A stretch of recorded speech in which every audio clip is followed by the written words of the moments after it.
A very good evening to this August gathering. Thank you, sir, for sharing those exciting ideas. Um, I did study Sanskrit in my school because I was fascinated how the Germans were experimenting with Sanskrit as a language, perfect language for computers. So that's how I got on to study Sanskrit, and I have a deep fascination. I have three concerns regarding your presentation and what you've told us as of now.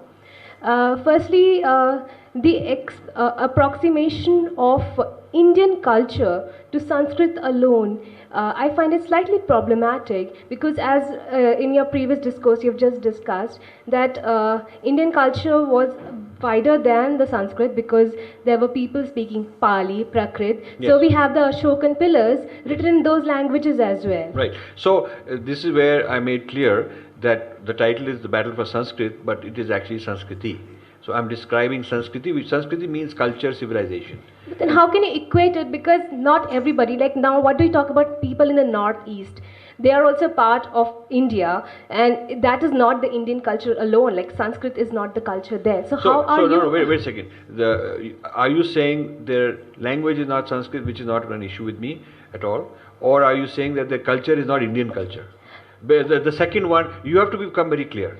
I'm clear. I'm saying Indian culture is not equal to Sanskrit. Indian culture is a wider sphere in which Sanskrit forms a part. Yeah. So it depends on what you define Sanskrit as a language is not my definition of Sanskrit.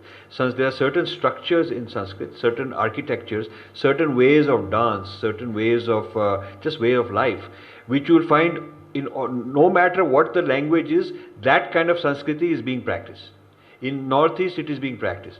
You know, you look at some ancient sites, you will see Hindu goddesses, deities there. It is a modern thing that they don't exist, but goddess is there in almost every part of India. That is a part of pagan culture that we... No, that pagan is a Christian term. Pagan means village bumpkin. It's an abusive term. It is. It's like nigger. So when the Christians took over the pre-Christian polytheistic cultures, they called them pagan as an insult. Means we are cosmopolitan, sophisticated. Aap log gawar hai, you are village bumpkins. So you call anybody pagan, I don't like it. I don't even like the term tribal. Okay, I don't like that. There is no tribal. Tribals are those who didn't. They are all jatis. We have jatis and varna. We don't have caste. And those who could not be put under the British scheme, who were outside the British scheme, they could not tabulate them, control them. Outskirts of the British scheme became tribals. So they are the uncivilized. So that's also an insulting word. So your vocabulary has to change. You know, you are probably, I can see, you're probably a product of modern social sciences. Are you studying social sciences? No, I've studied law. Okay. Yes, I'm doing a PhD in international law. International law, okay. So the categories you're using of a pagan and stuff like that, you need to rethink the very basis in which you are doing your argument. Okay. Anyways, getting on to the next issue that I have. No. But let's agree to disagree. Let's see where we're agreeing to disagree, because it's nothing wrong with disagreeing. We should continue the conversation. So I don't want to impose any idea on you. I'd like to know. I'd like to state we disagree. I am saying there is a deep Indian architecture of civilization which is very common to all parts of India, and in fact parts of Southeast Asia. And even my opponents will agree with that. They will not disagree with it. They will just say it is abusive and oppressive, and I will say it is sacred. The character and benefit of it we disagree on. But the fact that there is a common architecture, they don't disagree with. Okay. Yeah. Thank you, sir, for the comment. I just have one observation to make, however. That is also my second question as well. By relegating or by bringing Sanskrit to a sacred character, what are your expectations? A, is it to keep it a living language? Or B, is it to bring into practice all the Shastras and Smritis that have existed? Because then a very valid concern comes in the 21st century, where we have recognized human rights, like right to equality for everyone, irrespective of caste, sex. So in that case, when Manusmriti comes in, there are people who are forbidden to go to temples, and women's rights are, disadvantaged. I'm very happy you're here, because you belong on the other side. the removal of sacred is a very important agenda for my opponents on the grounds that it violates human rights, and to include instead of the sacred lens to look at our text, looking at it as a human rights nightmare, human rights crisis, human rights exploitation as a lens has been brought in. So this started in the Indira Gandhi era with Irfan Habib and Romila Thapar kind of people, but they were not Sanskrit educated. So what happened is they brought in this human rights as the curse of Hinduism and as a curse of Vedas methodology of studying our civilization. However, it was easy to argue with them by saying you don't know the text, you don't know Sanskrit, you are borrowing Western thought, and they were floored. So what Sheldon Pollock has done, he's the person I'm critiquing here, he's a brilliant Sanskrit guy. So he's a leftist Sanskrit guy. Okay, so he says, I'll fill that gap. So this is Romila Thapar's next generation, 2.0. These people that they're training are like the left wing of the past, except they're Sanskritized. They're Sanskritized left wing. So now they're more dangerous. But the ideology basically is that this sacredness, all you guys in the ashram, what you are all about, is all humbug, hocus pocus. And the texts that have been written that you are fond of are basically filled with human rights violations, because they'll deny this to the Shudras and this to the women and this to this guy, that guy, filled with human rights violations, and they were really spread for political motives and political oppression. So your thesis is actually my 500-page response. I'm not going to give you in 2 minutes, but I have a 500-page response to this allegation that these things are filled with human rights violations. I don't buy that at all. I think you didn't get it clearly. I said Shastras and Smritis. Now, they are two different things. So, some of the Smritis are a later part. Okay, so they do contain some things. Like, now also in Indian temples, Dalits are not allowed to get inside. You cannot deny that. It happens. Wait. No, it's not stopped. Listen. I'm not saying all temples. Okay, some temples. No. Please. No. Yes. Listen to me. Yes. Listen to me. I want you to read chapter 4, which is that is about this thing. Chapter 4 is basically saying, it is called Sanskrit considered a source of oppression. That is what you're talking about. I don't think Sanskrit and its texts. Manusmriti is a text. Shastras are a text. Yes. Smritis are a text. So do we limit to some text, or do you accept Manusmriti also as an essential part? But wait a second. Sanskrit and its text considered a source of oppression. Page 135. It's a 40-page chapter, and it details these arguments from the strongest authorities, my opponents, the strongest opponents, and then my response. So I would request you to read these 40 pages. Why they consider Sanskrit texts, Shastras, Smritis, and all these kind of things to be a source of social abuse. You should understand their argument, and then my response. And then I think we'll be better equipped. I'm coming back every 3 months here, and I'd like you to come back after you've read this. Then we can have a debate, because it's too many things you are saying which are false assumptions. I would have to stop you every few words. No, I'm not talking about false assumptions. There are social realities. One incident happened in Bombay as well. Okay, I don't want to get into an incident that happened in Bombay, yes. because that is not what this book is about. Okay, I know. So that's what I'm asking you to differentiate whether this book is about entirety of any text written in Sanskrit, or is it from some specific text you want to get a status of sacred. Say Vedas are fine if you want to get then the status of sacred, or you want everything to get the status of sacred. No. It is not either or. It is not either or. I'm doing. You know what a Purv Paksh is? What is Purv Paksh? Due diligence. No, it is a study of the other. Okay, so I'm responding to the other. So what they are saying, I'm responding to that. What they are not saying, I'm not responding to that. Okay, they are not saying about everything or not everything is sacred or every text or this or that. They have a certain position on the sacredness issue. I'm responding just to that. Okay. So to question me, you must know what is their position, why I am critiquing it, and what is my Uttar Paksh. Then you can participate in the debate. Okay, and last observation that I have to make, I think you are aware of the International Covenant of Economic, Social, Cultural Rights, 1966, which recognizes right to preserve language and culture. So I do understand that we all have a right to preserve Sanskrit and we all have to play a role in it. So don't you think because Article 2 of the Covenant recognizes state obligation? Yeah, my case has nothing to do with any international law, any treaty, any of these things. It has nothing to do with that. Let's say none of those even existed. I, as a person who is an insider to a tradition, have a right to voice and give a response to those who are outsiders who are oppressing it. Okay. Yeah. And my plea to you is, as a young, creative, bright mind that you are, don't become an automaton, mechanical. This law says, Article 2 says this, as if you're a prisoner of Article 2. To heck with Article 2. We can argue from reasonableness.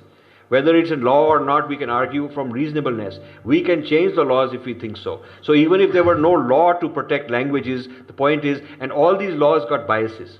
All these, the human rights, the law on genocide, the law on genocide, which was drafted by the United Nations.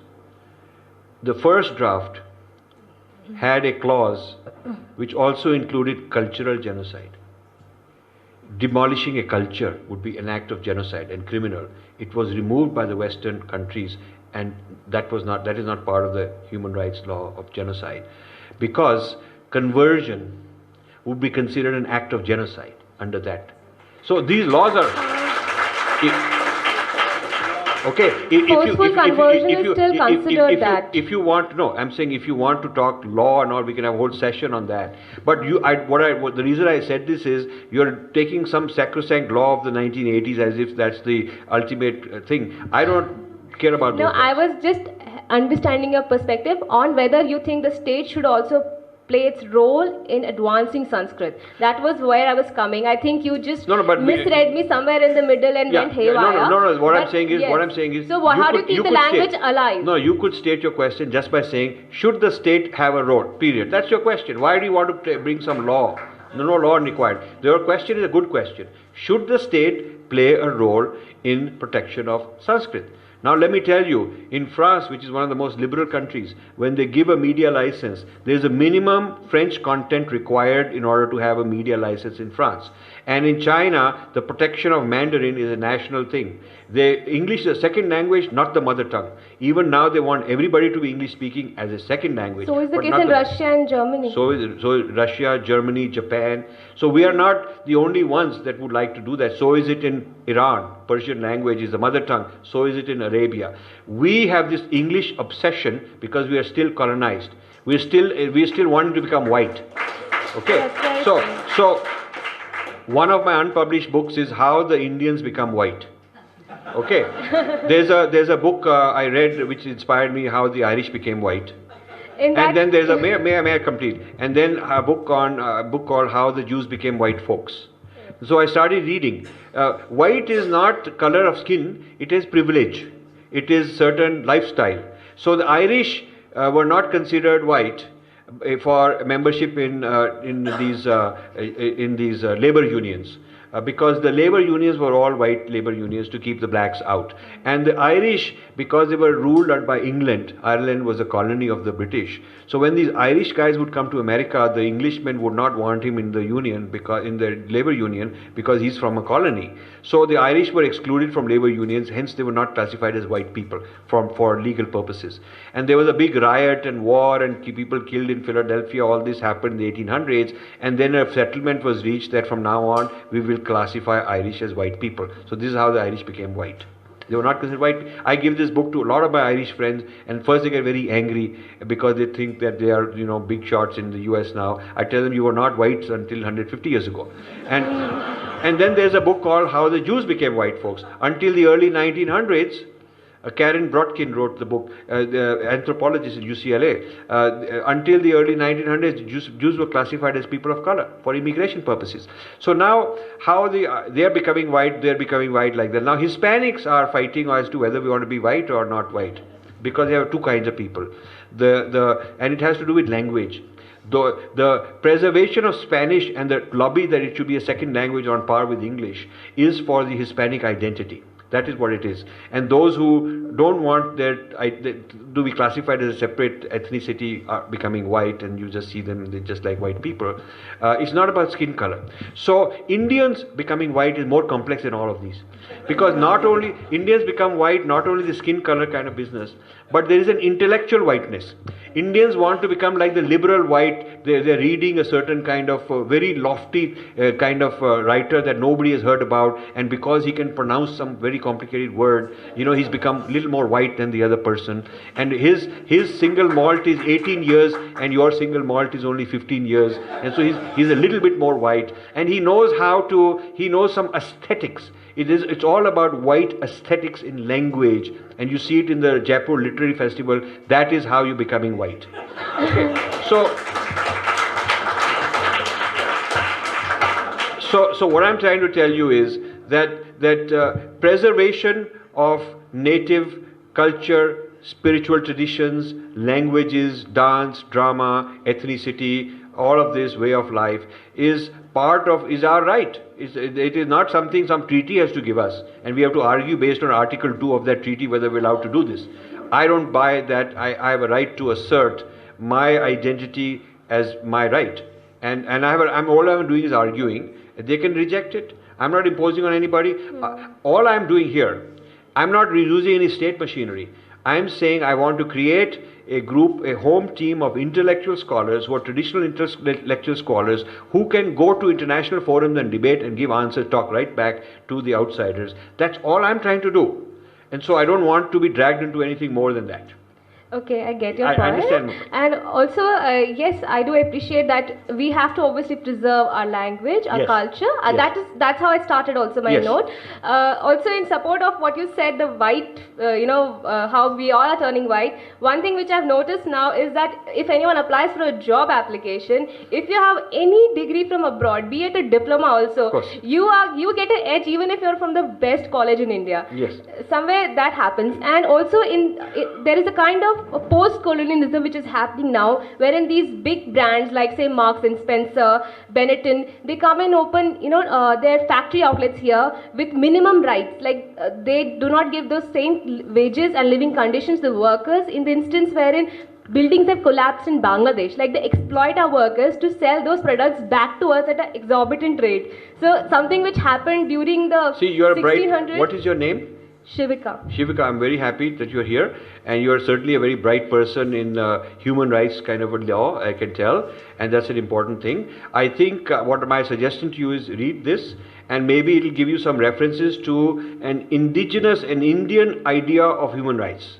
An Indian idea. See, the idea of human rights is a Western idea. It is not an Indian idea. Now we're bringing the Oriental or the Indian idea.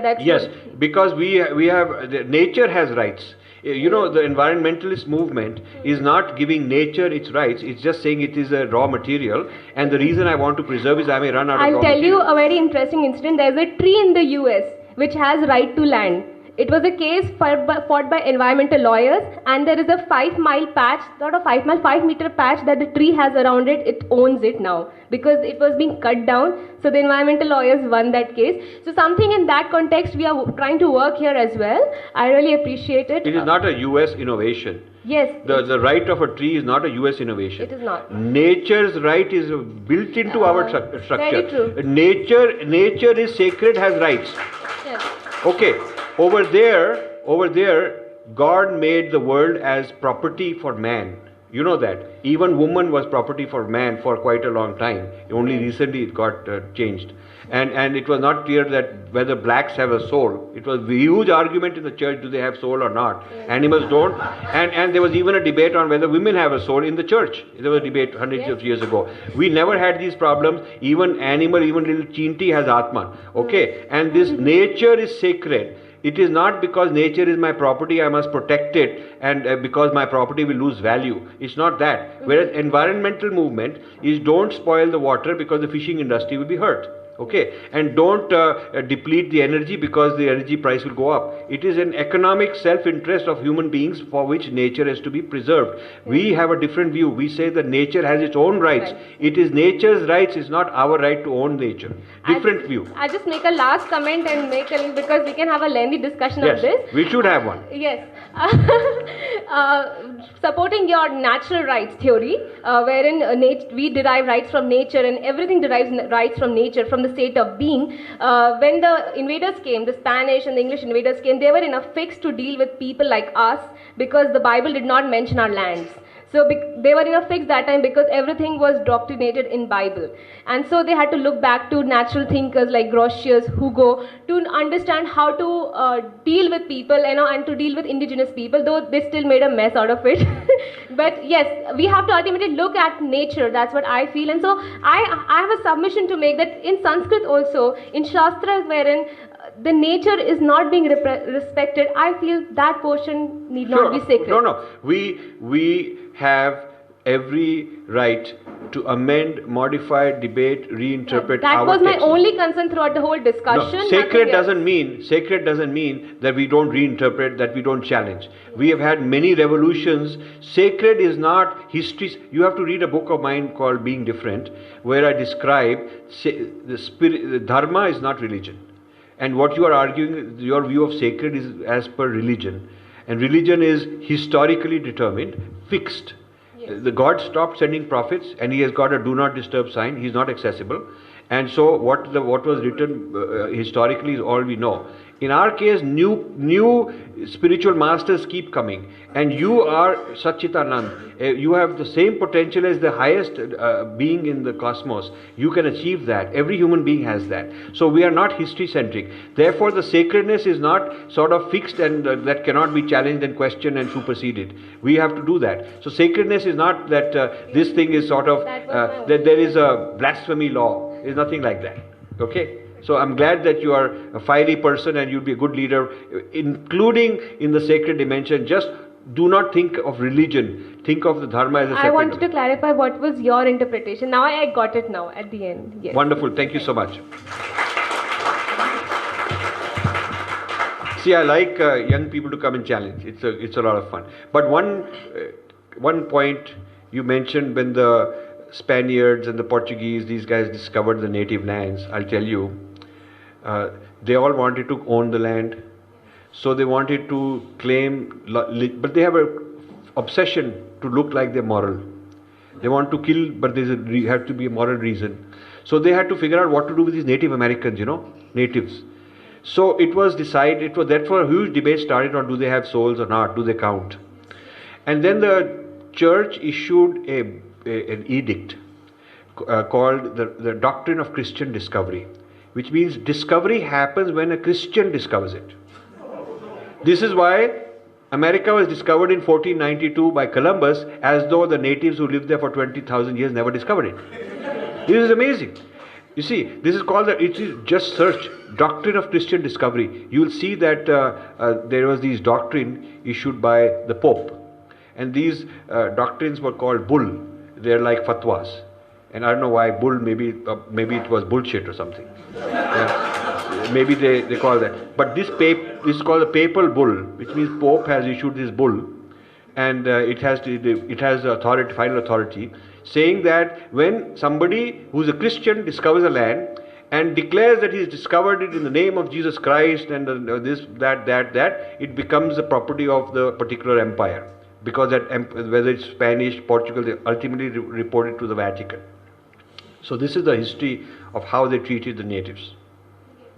Hi, I'm Abhishek. In this book, chapter 2 gives you that. What is different about American history from European history? The American approach to India is different than the European approach to India, because America has absorbed and assimilated the genocide of Native Americans and the slavery of blacks, and that hasn't gone out of the American psyche. And so Europeans have the colonization of other people in foreign lands, and America is genocide and slavery in their own land as foreign occupants who took over on that basis. So it's different historical experience in the basement of the people.